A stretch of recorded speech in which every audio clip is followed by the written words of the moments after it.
attacks on the press by various factions, and I thought it would be very good to get someone that is right here in California and on top of things. So, my guest tonight is Jessie Ford Dodd. Uh, how are you tonight? Excuse me. How are you tonight, Miss Dodd? You're muted. I can't hear you.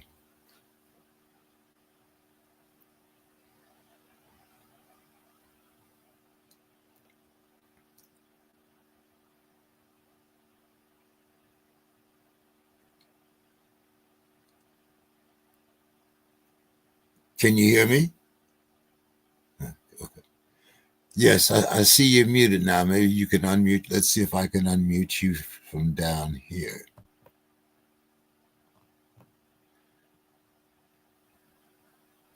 I think it's on your end. We still can't hear you. How about now? There you are. There All you right, go. we're in. Okay, I just took a minute, a little technical difficulties there. uh, Phone. How are you? I'm fine. How are you doing this evening? Good. Thanks for having me.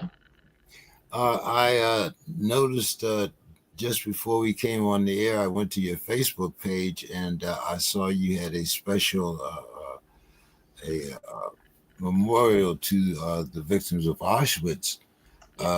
Would you like for us to have a moment of silence before we start your interview? That would be beautiful. Thank you. All right, let's have a moment of silence, please.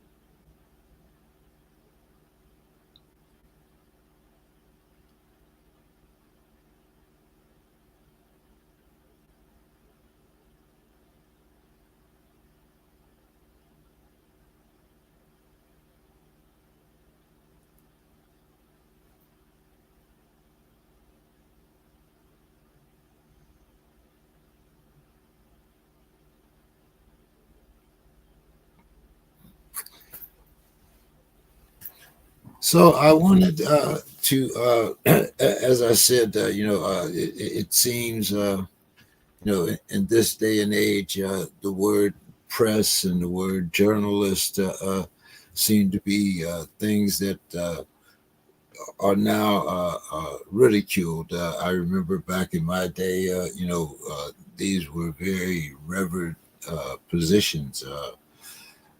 Walter Cronkite. Uh, I can go on and on. A lot of it got us in trouble in Vietnam, but yet and still, they were still their opinions were valued. So I'm going to start off a little bit on your personal background here. Okay. What made you decide to go into journalism or English instead of, as I think we mentioned, we talked about earlier, uh, your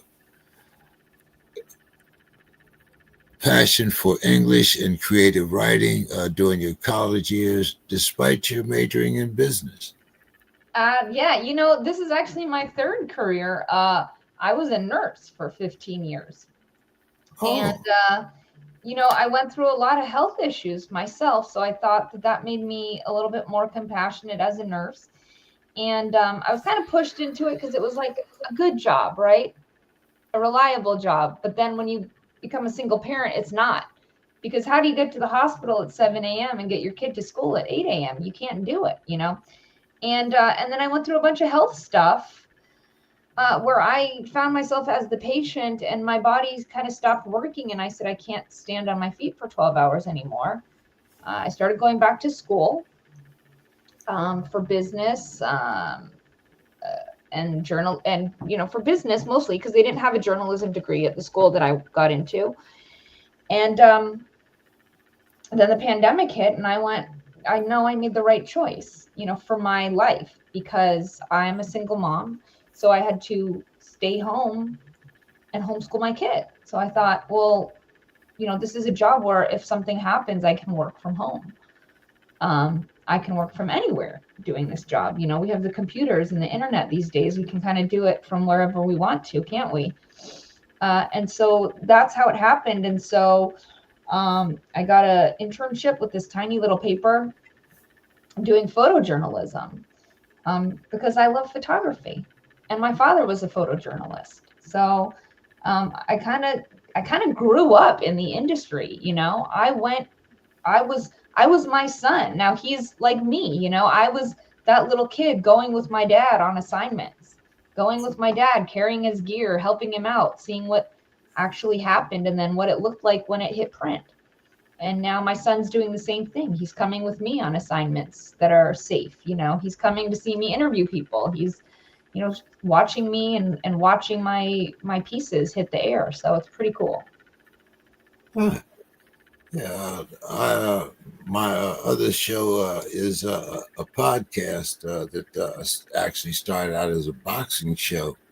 So I can relate to seeing a lot of journalists, and it being passed on from generation to generation.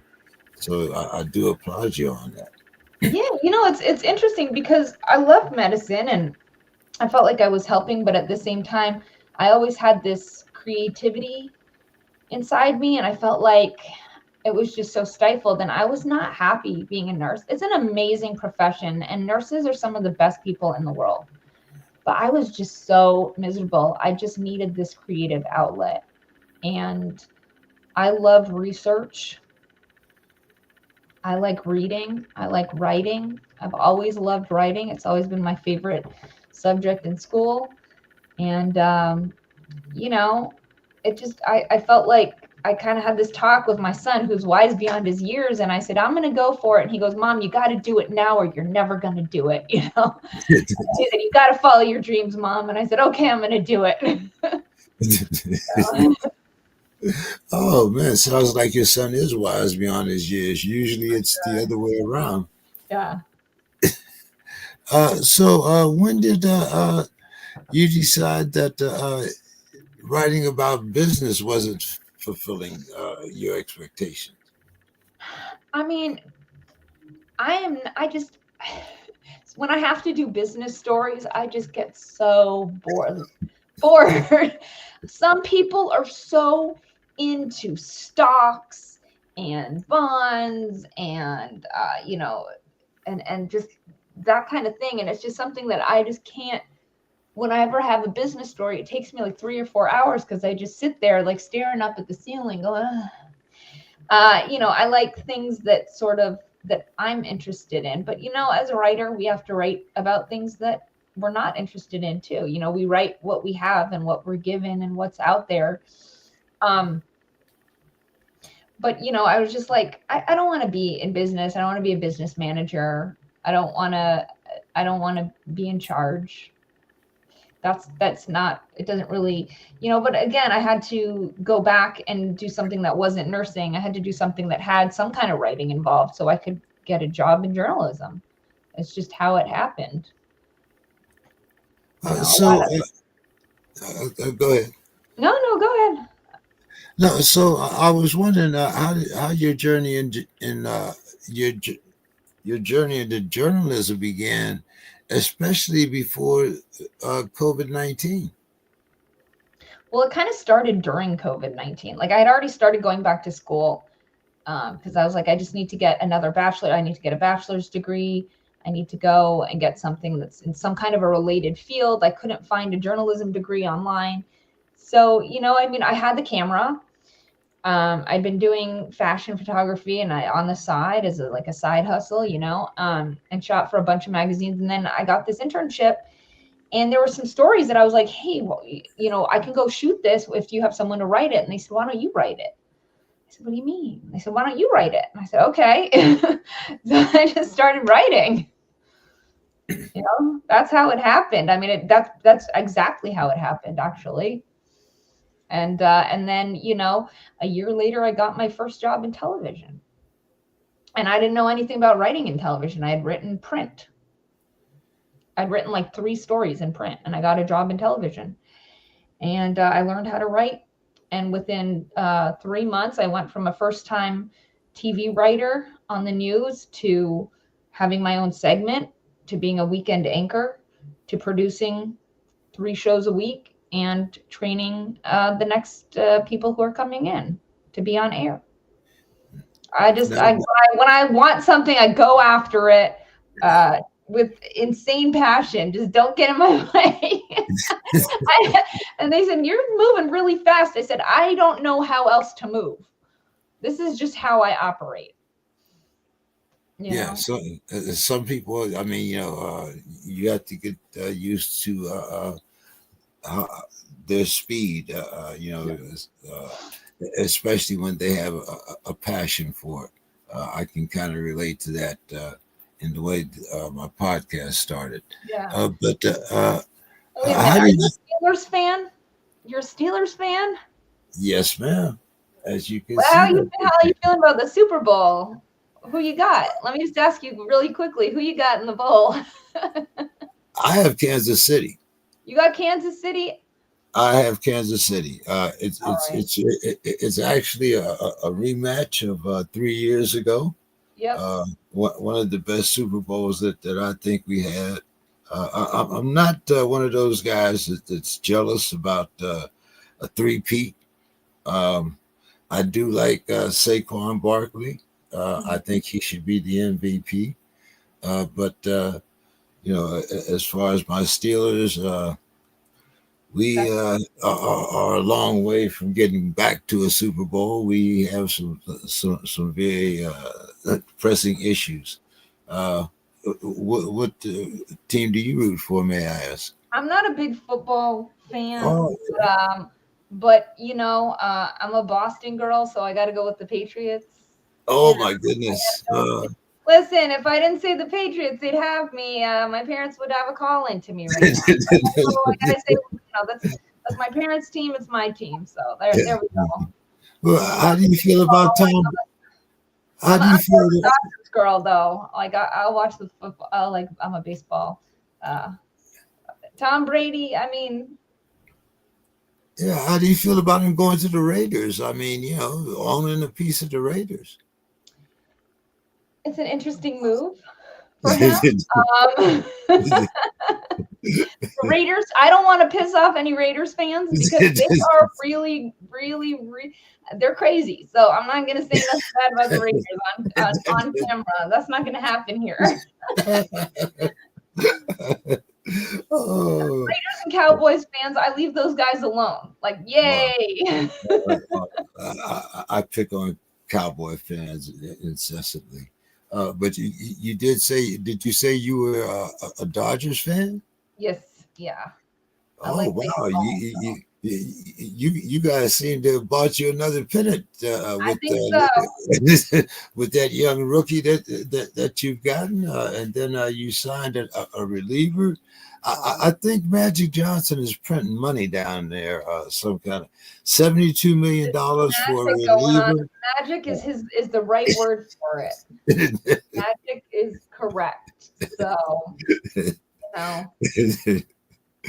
Oh, but I'm glad that you enjoy sports. Does your son follow any particular team, or is he follow the Patriots as like grandma and grandpa? Like when he's at grandma and grandpa's, it's football, but at mommy's house, he's a Dodgers fan, and and we like to watch a bit of racing, car racing, a little bit of Formula Oh, One. So we are big Ferrari and Mercedes fans. Teams, those are our teams. I did like Red Bull until Danny Ricciardo left, but that's a story for another time. So. okay. All right. So you got some big events coming up on Fox Sports this weekend, I Let's believe. go. Oh, Yes. oh. So we've established that you are somewhat of a sports fan. That's always good, especially out here in California. There's so many diverse teams. Yeah. Uh, of course, living in San Diego. I am a Padres fan. I just interviewed one of the coaches for the Padres. What was his name? Ruben. He's the hitting coach, I think, for the Padres. Oh yeah, yeah, okay, yeah. I Oh, just interviewed him. I think the clip is on my social media. But he was very, very nice. He came out to the school that he went to, and he talked to the kids. It's kind of in a remote area, very rural area, and he said, it was very inspirational. The kids were so excited. They were wearing their jerseys, and he said it doesn't matter where you come from. It doesn't matter if you're from a big city. It doesn't matter if you're from here in the middle of nowhere on a farm. You can do what I did. He's like, I came from here. I am you. And now I'm coaching for the Padres. So if I can do it, any of you can do whatever you want, whether you want to be a lawyer, a doctor, you want to own your own restaurant, open a food truck, um, be a yeah, baseball player. You can do it. And it was just such a nice thing to see that people, it's not even giving back to the kids. It's like he said that he has to do it because he wants kids to be motivated and know that it doesn't matter what kind of life you come from, you can do whatever you want to do. And that was a really phenomenal interview with him. I really enjoyed that because you could see that he meant it. He wasn't just doing it because he had to. He was doing it because yes, he wanted to do it. And it just yeah, gave me a whole new respect for what he was doing with the Padres too. yeah. I find it so fulfilling when you see people like that are giving back to the community rather than I'm too busy or Mhm. call my secretary or I love that. When I was living in Pittsburgh, we had a lot of Pirates and Steelers players and whatnot. As a matter of fact, one of the greatest guys that used to do a lot of giving back was Mario Lemieux, and yeah, it's very fulfilling when you see those people giving back and giving Mhm. to the kids. I appreciate that. What would you say was your experience like transitioning from a photojournalist intern to a TV anchor during the pandemic? Well, I transitioned into TV after the pandemic. It had already kind of been over, and I was looking for a job. And I was just applying everywhere, and they were like, you need 5 years of experience, you need this, you need that, you're a good writer, but we need someone who's been on camera, you don't have a reel. And I ended up with this job. Um, and I walked in on my first day, and I went upstairs to the desk, one of the extra studios where nobody was filming. And the guy who was, showing me around, who was training me, I sat down at the desk, and I said, "Can you take a picture of me?" I said, "Yeah." And he said, so he took a picture of me at the desk. And then like 6 months later, I'm anchoring. And I said, "See, I knew it." See, I sat down here and I said to myself, "I'm going to sit here, and I'm going to sit here before I'm even up in a year. I'm going to sit here very soon, and I'm going to anchor." And I said that in my head, and that's what I did. And I said, this is what I want to do. And I would work and work, and I would go home. And while my son was playing video games, I would study, and I would watch other news anchors, and I would see how they worked, and I would see how they did it, what I liked, what I didn't like, what I wanted to look like, what I wanted my on-air persona to be like, what worked on my voice. And I remember I was doing a package, and it was like this first or second package I had ever done where I was voicing over, and I sounded very silly. And they were like, we don't want you to track anymore. We want you to work on so just write your packages and give them to someone else. And I said, no, if I'm writing it, I'm going to say it. So I was like, did all these voice exercises, and I got a voice coach, and and then I did it. I went in 2 days later, and I said, I'm going to retrack this. I wrote a package, and I'm going to track it, and I'd like you to listen to it. And they went, okay. And they were like, yep, I don't know what you did, but whatever you did, it worked. I said, I've sat there all weekend for 10 hours each day working on my voice for reading the news. And that's how I am. And I just feel like I'm a lot older than a lot of people that are, new coming in. I'm not just fresh out of college, 22 years old. I'm old. I have 2 kids. I don't have as much time to mess around. I can't, you know, I don't have 3 or 4 years to play around and do stuff like some of the my younger counterparts, have a little more time on their hands. And I feel like I just don't have a lot of time to make my career happen. Do you think that type of extra pressure that you put on yourself has helped you hone your techniques and uh, helped you to develop your own style? I would hope so. I would hope so. I mean, I put a lot of pressure on myself. I, I've had people say, it's not that serious. It's just this show. It's just that show, or it's just this article. It's just a small report. It's just a brief in the newspaper. And I say, yeah, but all I have is my name and my work. When I put my work out there, I want it to be the best that it is. I don't ever want people to, or myself. It's not even people. It's myself, because I know what I want it to look like. I know what I want it to sound like. I know what I want it to read like if you're reading the paper. And I am always in competition with myself. I'm in competition with who I was yesterday to be better than that person today. And tomorrow I'm going to be looking at, like, how can I be better than I was yesterday? And it's just something that my father always instilled in me. He said, never be, always be better than you were yesterday. You can always do more. You can always be better. You can always go a little further. You can always push a little further. How are you going to stand out from everybody else? I'm still working on that. I don't know.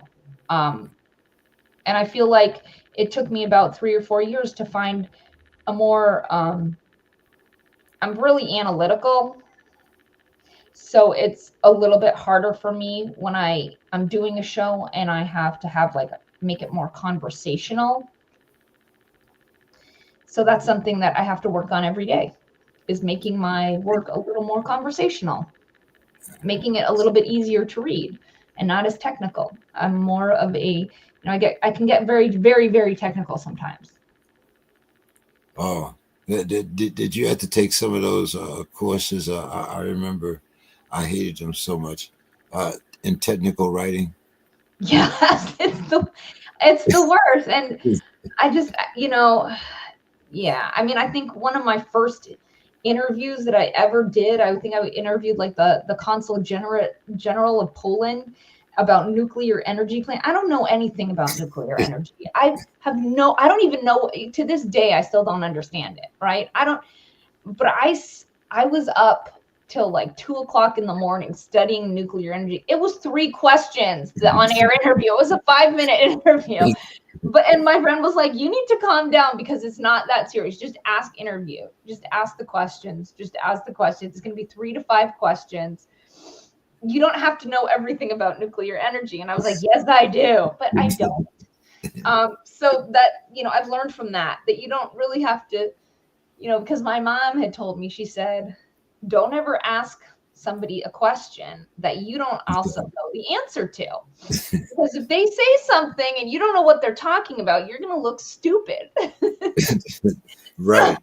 Yeah. So I got really freaked out. And then the one after that was about Bitcoin. Yeah, I got cash in my pocket. I don't know what Bitcoin is. I'm 48 years old. I don't understand. What do you mean it's not real money, but it's also real money? Like, I don't understand. So I was like extraordinarily nervous for that, because he was saying all these words that I had to look into and really like research. And, and it was a very stiff interview. And so for me, I am better when I'm talking about things that really, I'm like, oh, I want to do an interview about that. Oh, I want to write about that, because it's easy. I'll just sit down and go. Right. If I have to learn, if it's something that I have to look at a lawsuit for, I'm excited about that. I'm excited about reading about a lawsuit. I'm excited about reading about what a judge says. But There are certain things that I'm not excited about, and Bitcoin is one I, of I totally understand. them. You know, remember you're 48. I'm 30 years older than you, so you know, my understanding of it's money, but it's not money. How does that work? But anyway, Oh, yeah. So, how do you ensure that your reporting remains fair and unbiased, particularly in today's media landscape, where we attack the media on so many fronts? yeah, that's a great question. And I've gotten a lot of heat for some of my stories because I do tell both sides. There's some stories that I don't think deserve to have both sides told, but I have this role, and one of the places that I worked for, the editor was very, very strict about it, and it taught me a lot of how to do my due diligence, because I didn't learn that when I was working at the TV station. We didn't care there. It was kind of like no holds barred. But when you get into print, it was like you have to tell both sides. And if you talk about someone and there's allegations, even if it's a lawsuit and it's filed, you got to reach out to both parties and get statements from both people, because there's always two sides to every story. Um, you know, you have to, even if it's something horrible, you have to, these people say this, these people say that. I reached out to this person, I reached out to that person. This is what they said, this is what they said. This is the fact. This is what the lawsuit says. This is what the government document says. This is what the filing said. And and I have to be very careful when I go, when you're working in local news and you're just writing about a business, it's a little different. But when it's a story that's like a news story, I kind of go through and I look and make sure there's no flowery language, there's no adjectives, that I'm not putting any spin. Anything that could be considered bias or opinion needs to be taken out immediately. um, you know and when I first went from TV into print, back into print, I would have an editor saying to me, this sounds a little bit like opinion, you need to rewrite that. Or how do you know that it's great? There'd be certain words, so I have to go through and I have to make sure that my language is very neutral when I'm writing. I always make sure that my language is neutral. There are a few things, again, when you're writing about a local business or an art fair, it's a little different. It depends on what you're writing about, right? Most definitely. Um, uh, Kind of going back to your uh, post today on Facebook, uh, and you also mentioned the October incident, uh, October 25th, I think it is. Was it October 7th. It was October? October 7th, yes. Okay. So I wanted to kind of ask you, how do you believe that the media should approach covering complex international issues, like the conflict between Israel and Hamas? The media needs to be honest. They need balanced reporting. We need to call it as it is, right? Um, there were people, I remember, at BBC who quit the week after October 7th because the network refused to call Hamas terrorists, which they're a terror organization. They've been designated by the entire world, but they were calling them, an army or fighters, and people quit over that. Um, we have to verify facts. Don't,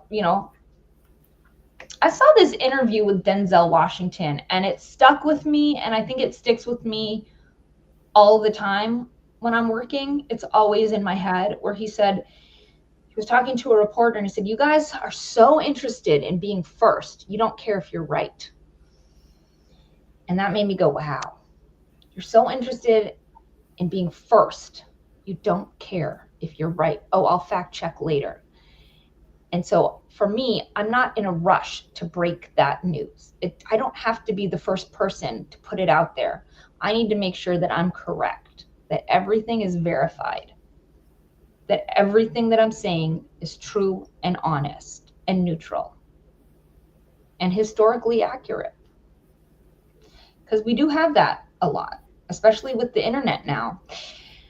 Twitter, X, Facebook, people are just posting things willy-nilly without checking. And sometimes people's whole lives are ruined because of, posts online. What people are, calling them things and people saying things. So it's really, really important that we have context, that we verify, and that we're honest, and there are times, if I want to write an opinion piece, I'll go write an opinion piece. But if I'm writing it as an actual news article, it needs to be central.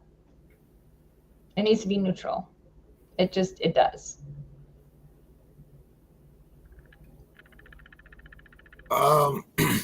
Okay, so that brings me to another very interesting question. How do you separate personal feelings as well as facts and fact checking, but yet make sure that you have a factual and honest story? So if I'm talking about something, whether it's a celebrity divorce or a war, I can feel some type of way. Like, say I'm writing about, a celebrity divorce, and I can feel some type of way about, the husband and what he did, allegedly did to the wife, or what if he cheated or whatever. And, that's going to be my own personal bias, right? So I have to take myself out of that and just stick to the facts. Exactly the facts, everything. No if it's an allegation, you've got to talk to the people. It's hard sometimes. Sometimes I do want to, I have these things where I want to talk, and I have to be very careful when I'm copy editing my stories to make sure that I am stepping outside. Some stories are a lot harder for me to write about, because we all have some kind of inherent bias in us, whether we want to admit it or not, right? I mean, we do. So it makes it hard. And again, sometimes certain stories will take me a lot longer to do because I have to keep removing myself from the situation and putting on kind of decompartmentalizing and sort of moving myself away from what I feel about the situation. It's not an easy thing to do. And that's why we have editors. That's why we have people. We have, a copy editor and a desk editor to make sure, are you sure you want to say that? Because it can be hard. It can be hard, especially when dealing with sensitive topics, and I've noticed a lot of more mainstream media has really started, sometimes you can't tell if it's a news story or if it's an op-ed. And I don't want anybody to ever read my stuff and say, hey, is this an op-ed or is she doing a news report? Because they're two very different things, So I always, the more direct quotes from people that are the stories about, the better for me. Because then it's like, I'm not saying it, they're saying it, It's hard. It is hard. But it comes with a lot of practice. It's a lot of practice. I have been doing this for 5 years. So.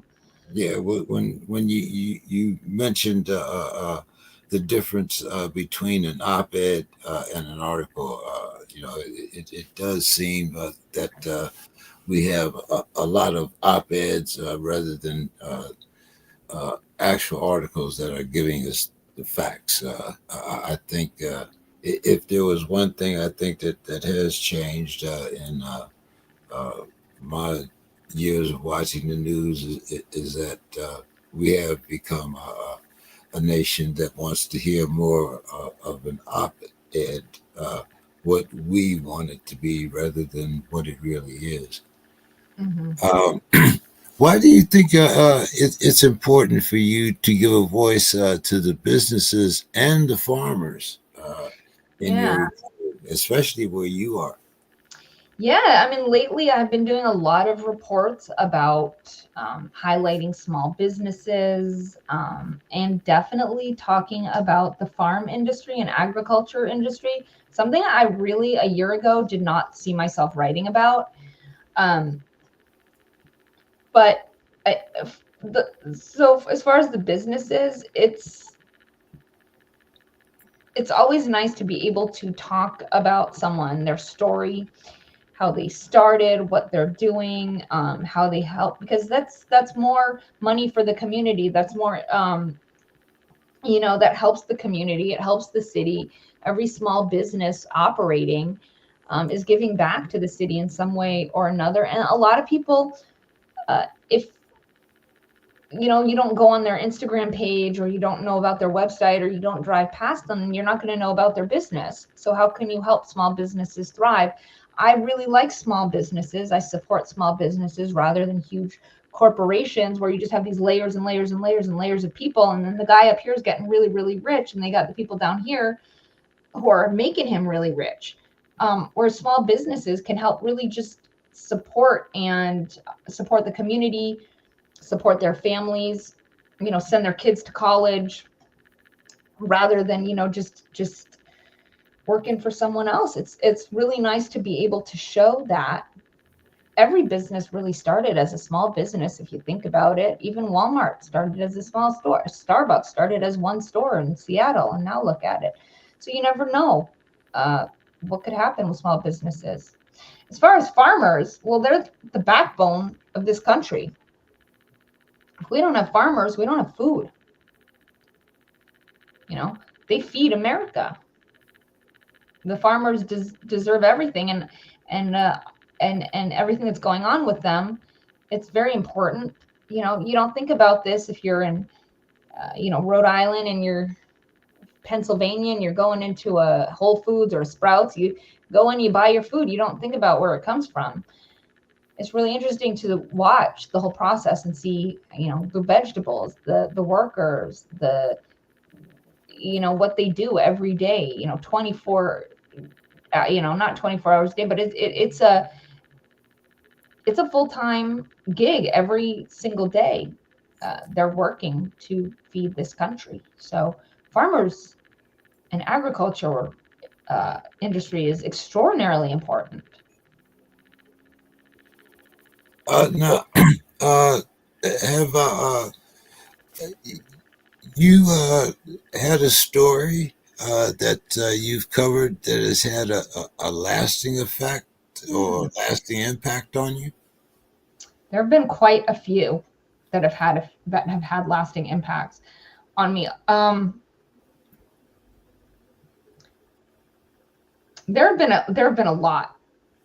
Um, One of the biggest ones that I covered is definitely the P. Diddy thing, his whole lawsuit. And I was covering that in depth for a very long time. It's a difficult story to cover.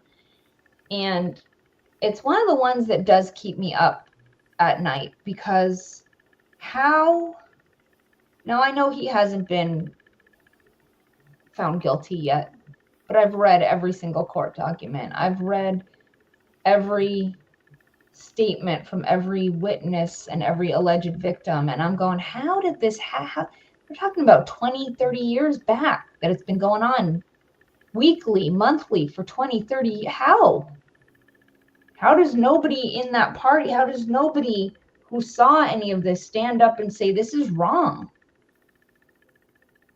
How did nobody stop it until now? How did this happen? How did this happen? Same with the Jeffrey Epstein thing. How did this happen? How did nobody report this? And if they did report it, how come it wasn't taken seriously? How many people were hurt because nobody stood up and said, this is wrong? Nobody stood up and said, I'm willing to walk away from the money. I'm willing to walk away from the fame. I'm willing to put my name and my life on the line and my reputation to save these women. Not one person did that in either of those cases. And that Well, message. Cat Williams tried to tell people, and no one listened to him. People said he was crazy. Yes. And that's the other thing about it is, why are we so, as a society, unwilling to believe that people that we have placed on a pedestal might not be good people? They might have skeletons in their closet. They might not be who you think they are. People on television or in the music industry are probably not the same people that you see at award shows. You know, if this stuff with Diddy is true, I mean, there's so many lawsuits, you know, and that happened when Cassie first came out. People said she's doing it for money. And I said, do you think she would go through all that for some money? And then more and more and more came out, and the video came out, and he apologized, and it was like, wow. And you hear that, you know, he was beat, you know, allegedly, you know, punching her in front of, you know, all these other people were at the dinner table watching this, and they just kind of just kept eating. Like, It's not why? my business. It's What? not my business. It's my business. Everything is my business. If you hurt someone in front of me, it's my business. You know, it's, and then you just start thinking, and you know, and there's a lot of people that after the money ran out and he ended up in jail, and now they're coming forward because they don't have a paycheck anymore, and they're talking about it. And that really messes, you know, that really makes you think at night. And then you start looking at all these other celebrities who have, maybe you've seen them do questionable things in the past, and you're going, what are they doing? You know, how many more P. Diddy's do we have out there? How many more Jeffrey Epsteins do we have out there that are in plain sight? It's just a really weird thing to think about. And because nobody thought about it. I mean, P. Diddy, he got the key to the city in New York, you know?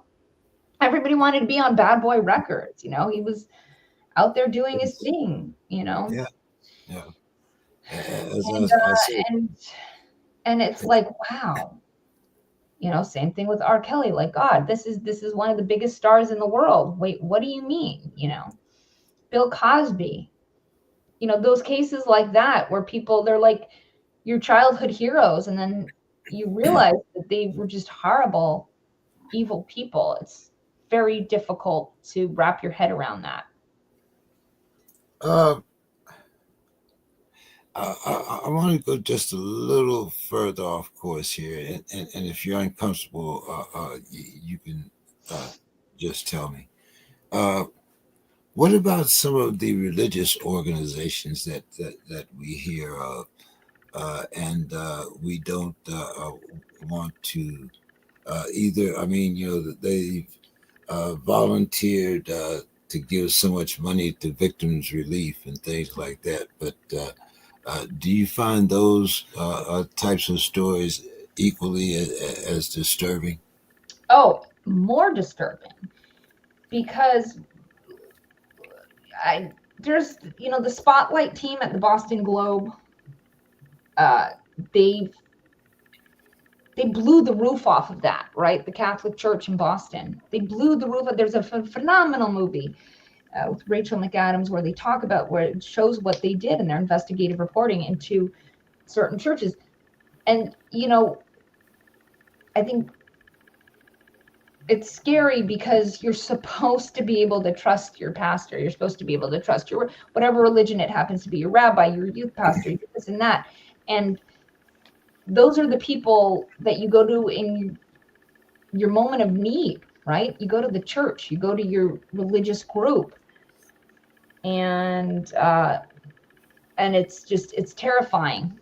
You know, it's gotten to the point where, you know, obviously this is nothing against the religion, because it's not the religion. It's just there are horrible people that will take advantage of people in their darkest moments in any, whether it's, you know, on Wall Street, in the Catholic Church, in Hollywood, Nickelodeon, the music industry. There's always going to be, there's just sick people out there. And, you know, if you want access to children, what do? you become a youth counselor. If you want access to children, you become a teacher.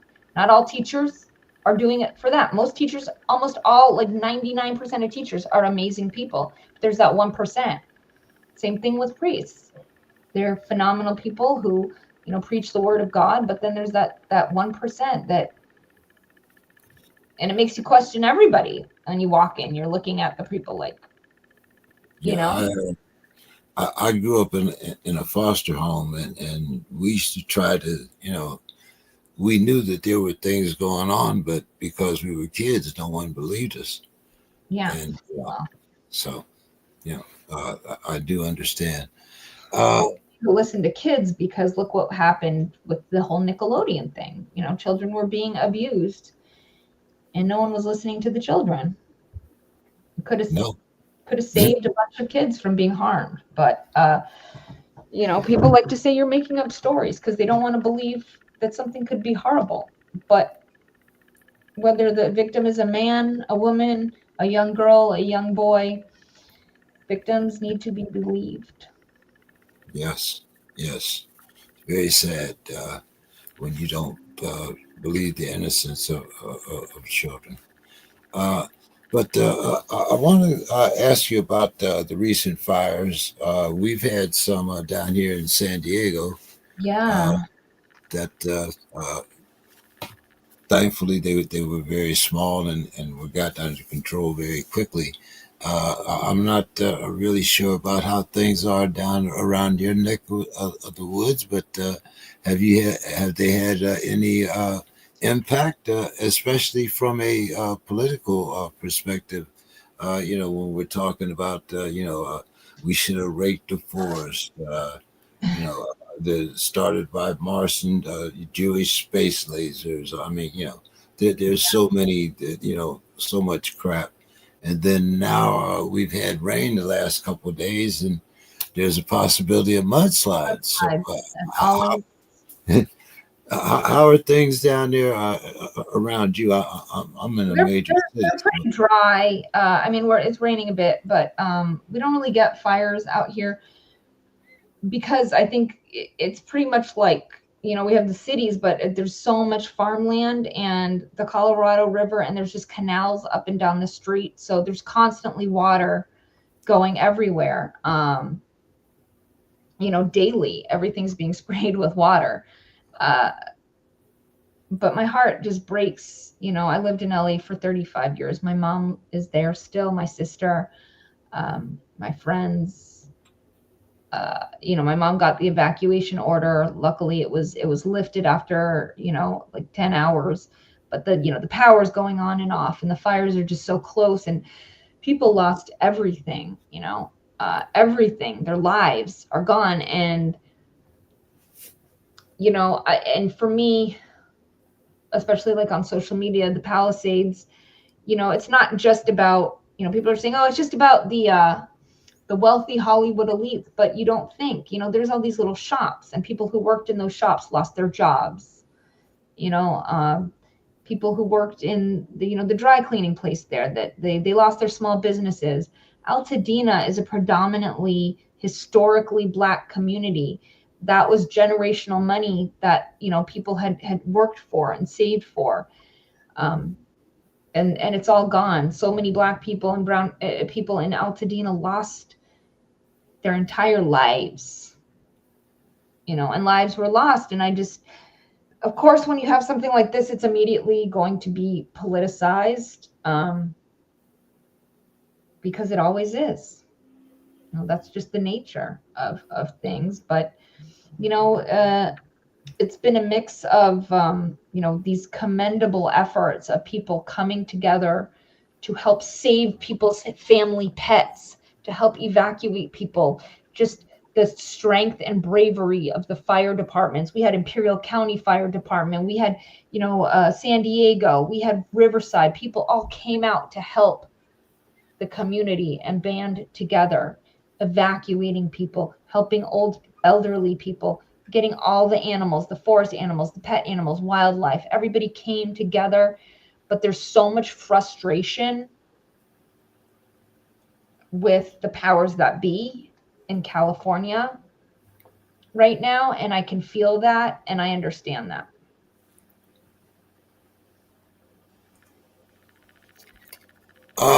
In your view, what role does the media play in covering natural disasters and their aftermath, particularly in terms of holding the political leaders accountable? I think sometimes things can be oversimplified. I mean, when you talk Mhm. about like raking the forest floor, for instance, Right. uh, you know, and we don't take it into account that some of these are actually natural disasters. I mean, we do have lightning, we do have fire and floods, just like everyone else out here in California. But it seems like something happens out here, and I'm not a native Californian, but I lived here since 2003, and I do see it does seem to me that sometimes we become the nation's punching bag. Yeah, yeah, the media does play a role, we have to provide real time, coverage, up to date coverage for people, uh, analysis of what's going on. There's a need definitely to amplify voices of affected individuals, so it doesn't just become a property, property loss. We have to talk about the human aspect of it. Um, and we do have to hold, and it is very important for the media to tell these stories and to hold these elected officials accountable. We have to show what they're doing or what they're not doing. I mean, $4 million was removed from the Forest Legacy Program by Gavin Newsom. He also slashed the funding for wildfire management by $100 million in 2024. We have to hold these people accountable. North Carolina, they're just getting apartments right now. There's a mother, a father, and a 6-month-old baby that froze to death sleeping in one of those In a FEMA tent, tents because it was yes, below zero, because no one is helping them. And it seems like a natural disaster happens and everybody talks about it for 2 weeks and then you forget about the people. Same thing with Lahaina in Hawaii. They're screaming, don't forget about us, you know? And it's important to keep talking about them and keep pushing the government and keep these stories going, because these are human beings, freezing cold weather, lost everything, no food, no water, no running water, no heat, a 6-month-old baby, and we got people in California who are now again homeless because of these fires. We have to just keep talking about it, don't stop talking about it. And it is that happens so much in the news cycle, something else comes along, but these people are still there and they're still suffering. And so it's up to us in the media, it's up to us, it's up to you on social media, on your podcasts, to keep these stories going until these people get some help. Otherwise something else is going to happen, and then we're going to forget about Altadena. Something else is going to come along. So this is who we are. We need to help each other. uh,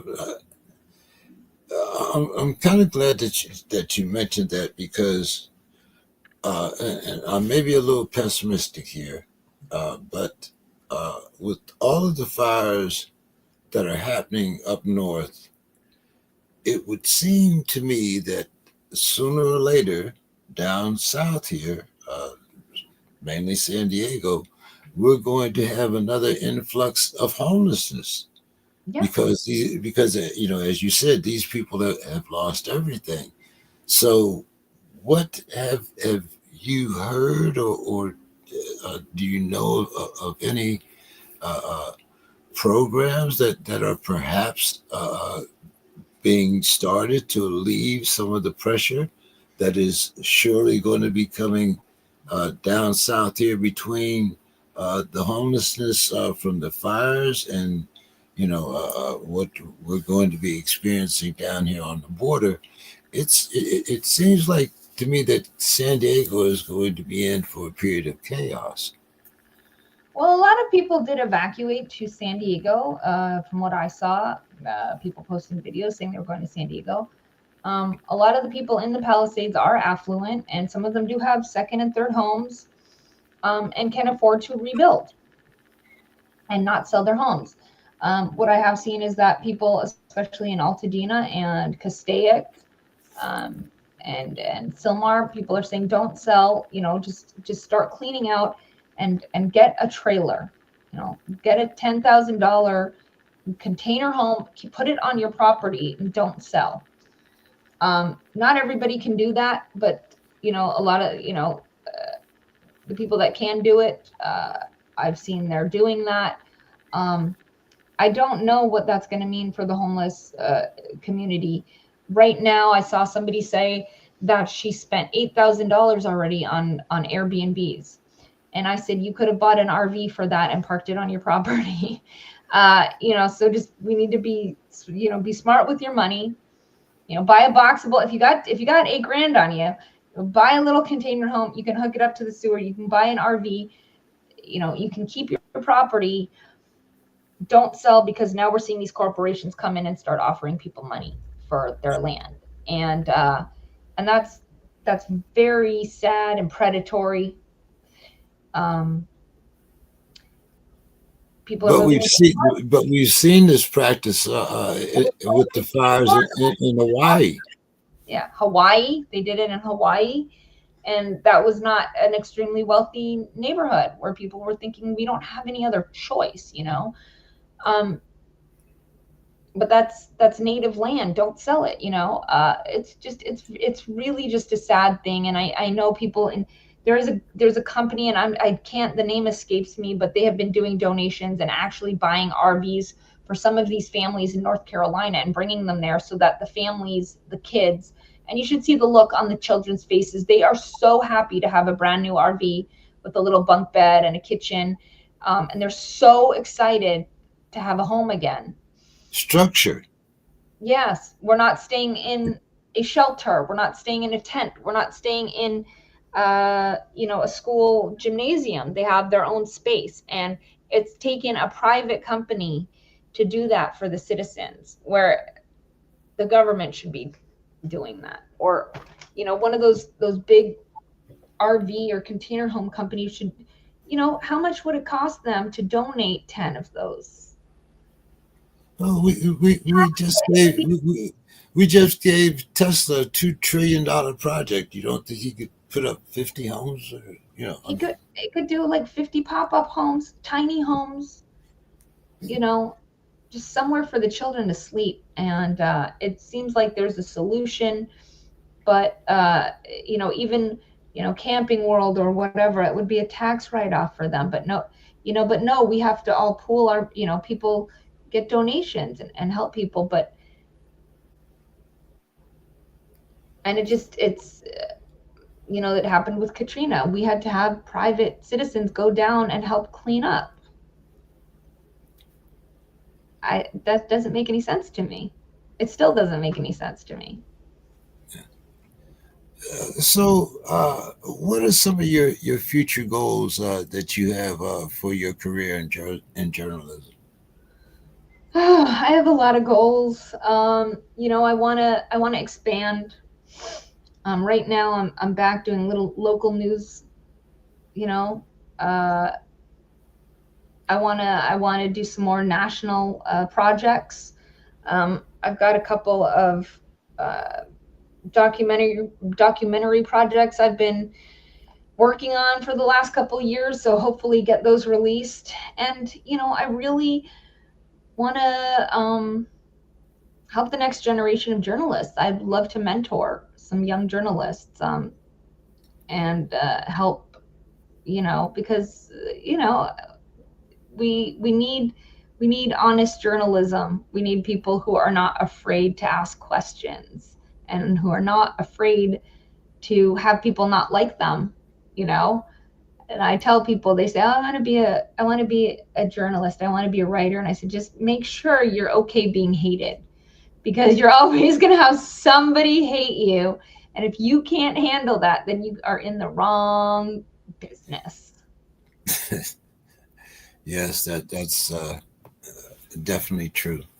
Um, as I said, it's amazing to me how we went from journalists being one of the most respected uh, professions to someone now that we all tend to question. Yeah. How do you stay motivated under such pressure? You know, I know you know you spoke of you being a very highly goal oriented. How do you stay motivated and don't get uh, depressed or uh, how can I say it? How do you stay motivated and inspired uh, in your work as a journalist? Well, I always have a picture of my son uh, with me on my desk. And whenever I want to quit, I go, that is my why. I cannot. I can't walk away. Um, there's, children, my kids, they didn't ask to be brought into this world. So I have a responsibility to, give them whatever I can. Um, and I'm not talking about things. I'm talking about making sure they have a safe life. But it gets exhausting. And there are times where it's like, and local journalism, you don't make money. You don't. You get paid very, very, very little. So you're not doing it for the money. Even in national journalism, I mean, go on LinkedIn and look and see what a local journalist is making. And you'll know that nobody would do this just, it's not for the money, obviously. You have to have a passion um, to do it. It's not easy. There have been nights where I have cried myself to sleep over stories that I couldn't detach from, and they just affected me so much. And, especially if you're doing crime stories, you start like really kind of getting overprotective of your home and your kids. Um, so it is hard, but, you know, I don't have a choice. This is what I want to do. This is what I like to do. This is what I chose for my life. There's no turning back now.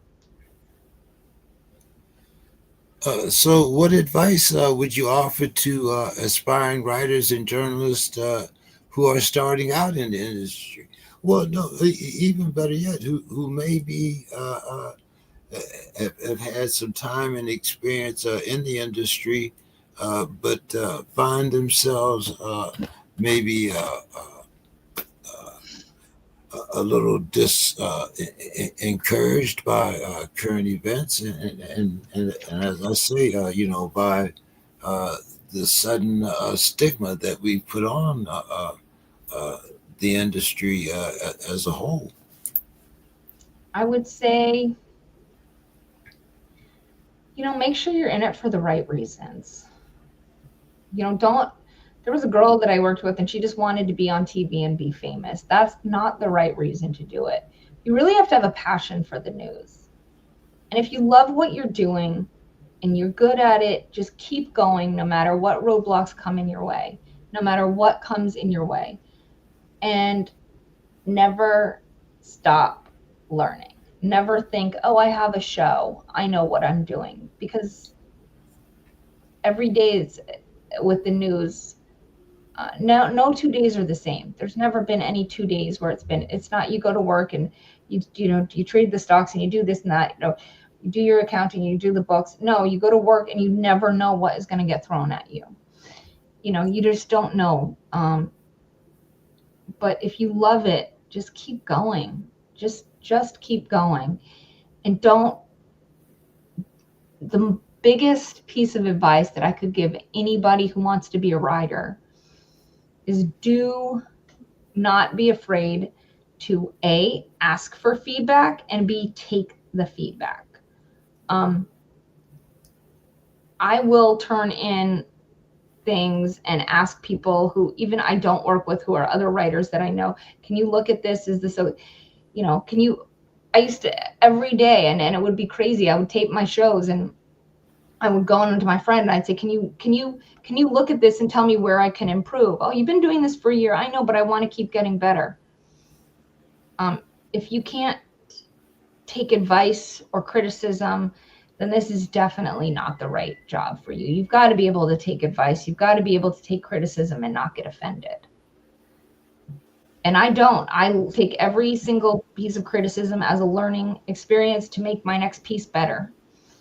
Let me go and see why they wrote that they didn't like this part about my article. Let me see how I could change it for next time. Let me see if there's any validity to it, and let me see how I can improve. It's constantly a game of improvement. How do you see journalists and yourself in particular? How do you see yourself addressing the next 4 years? In terms of Political ambitions, as far as and when I say political ambitions, I mean people using natural disasters as stepping stones. Maybe as you mentioned, we have some entire communities that have been devastated, and I, once again, when I look back at some of the cities like Detroit, Newark, they still haven't rebuilt from the rise of the 60s and 70s. So, what do you see as the primary role of journalists for the next 4 years as pertaining to this administration? Well, I think again, it's very important to I want to say take everything at face value. If somebody says something, one thing that I've been noticing a lot is a politician will say something that will be completely, ridiculous or outrageous, or they'll do something, and people on the news will say, they said that, here's what this congressperson said, here's what this senator said, but they meant this. Well, what I'm not going to do is put my meaning and what I think they meant in their voice. I don't think we need to interpret what they said. We need to take it as face value. If a congressman says something, that's what they said. If they did something, that's what they did. When we start putting our own personal bias on it and going,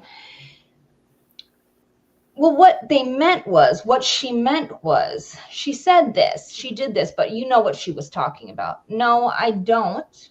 I know what she said, and that's what I'm going to report on. I'm not going to report on what I think she said, because when we start interpreting or changing the definition or working around what somebody in Congress or legislation said to fit what we want them to say, that's where we start to get in trouble.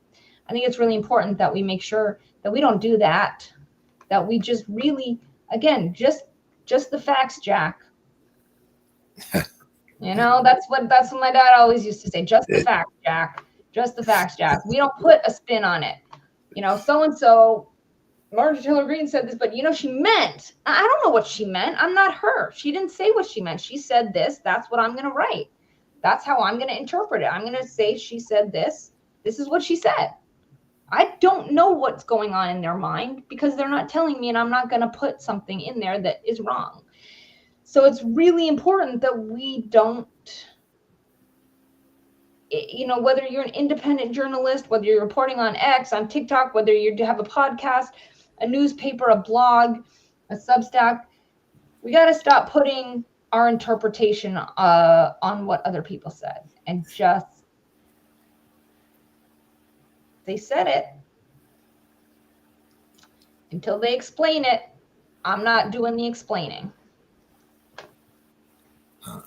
Well, I appreciate your time and your very honest answers.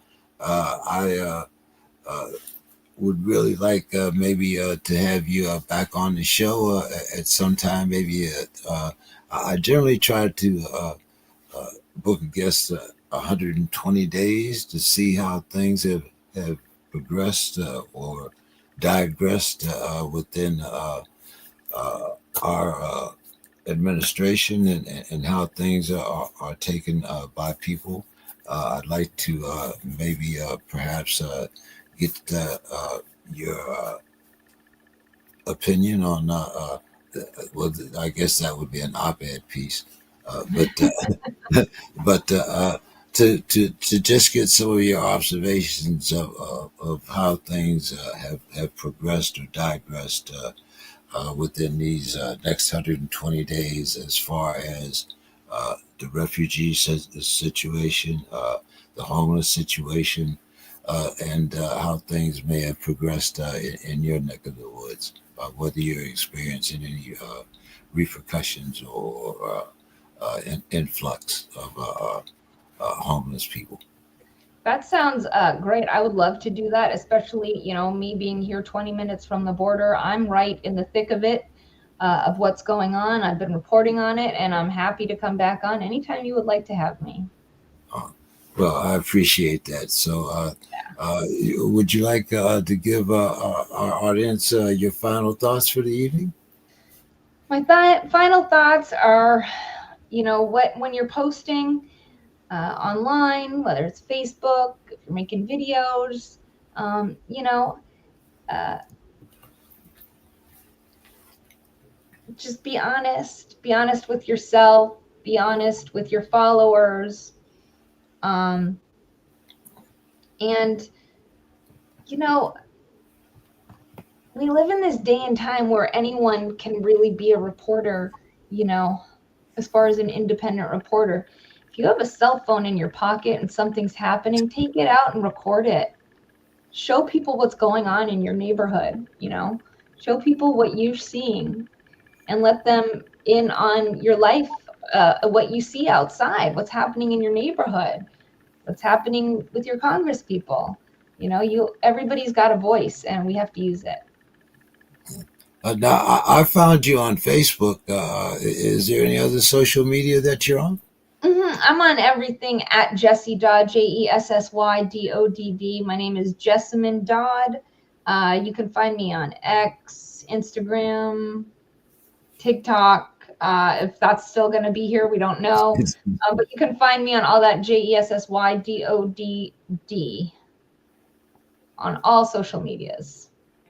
All right, and I saw the beautiful pictures of your children. So, I'm sure if anyone wants to know more about you, they can go on your Facebook page. And Yeah. I, I truly thank you for your time tonight, and I look forward to having you back on We the People. Thank you so much, James. Thank you. You have a great night. Well, we have another show has come to fruition, and we thank our guest, Miss Dodd. We look forward to having another show, possibly next week or the week after. But I am trying to set up another show for February 2nd. Yes. No, February 3rd. I'm sorry. So look forward for more installments of We the People, and have a great night. Appreciate your time.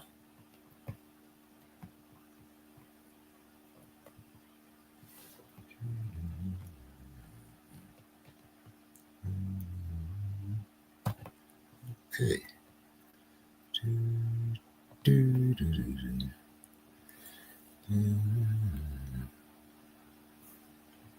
Who's this?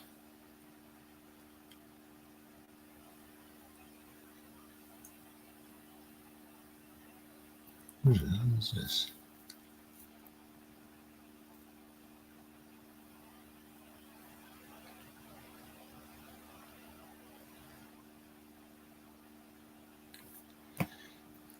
Hanna-Barbera. Let's do this first.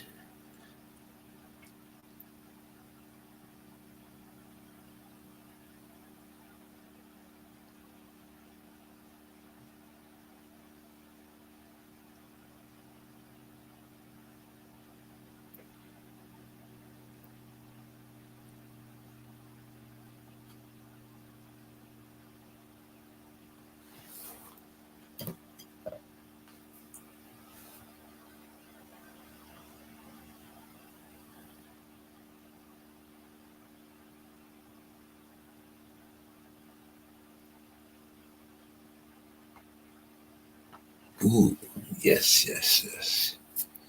Oh,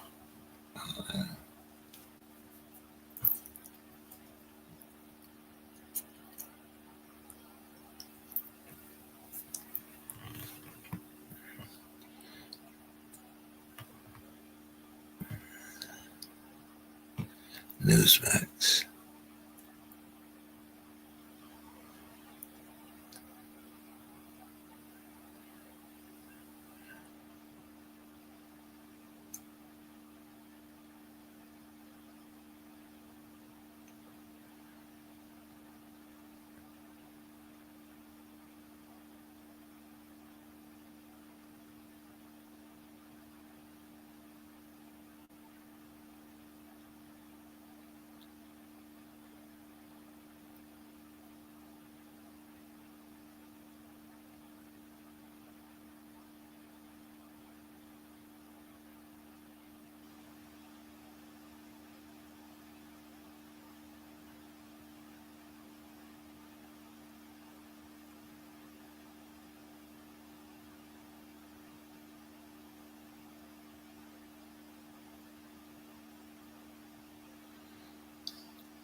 Woke politics.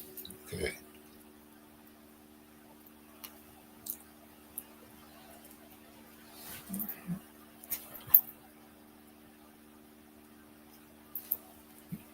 I think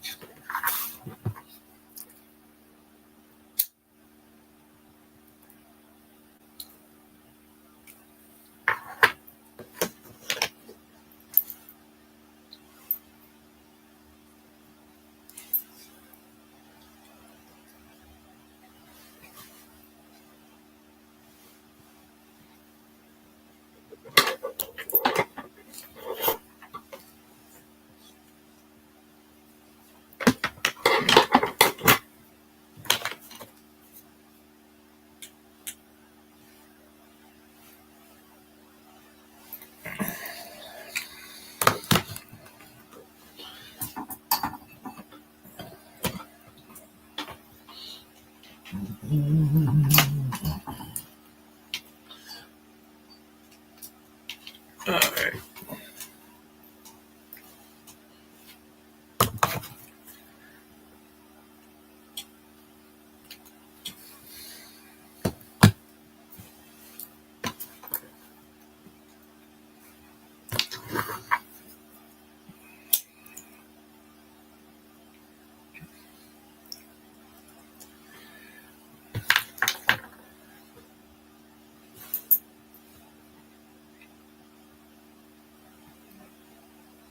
Why has America accepted the wait for payday? When life doesn't wait for you to get paid. Introducing My Pay from Chime, a revolutionary new way of getting your pay when you want. Get up to $500 of your pay before payday. No interest, no credit check, no mandatory fees. When any day is payday, it's a good day. Get paid when you say with My Pay. Get started at chime.com. Rainix Acoustics wiper blades, delivering a blissful, quiet performance. The charging time is short. The range is long, like really long. And the battery warranty is just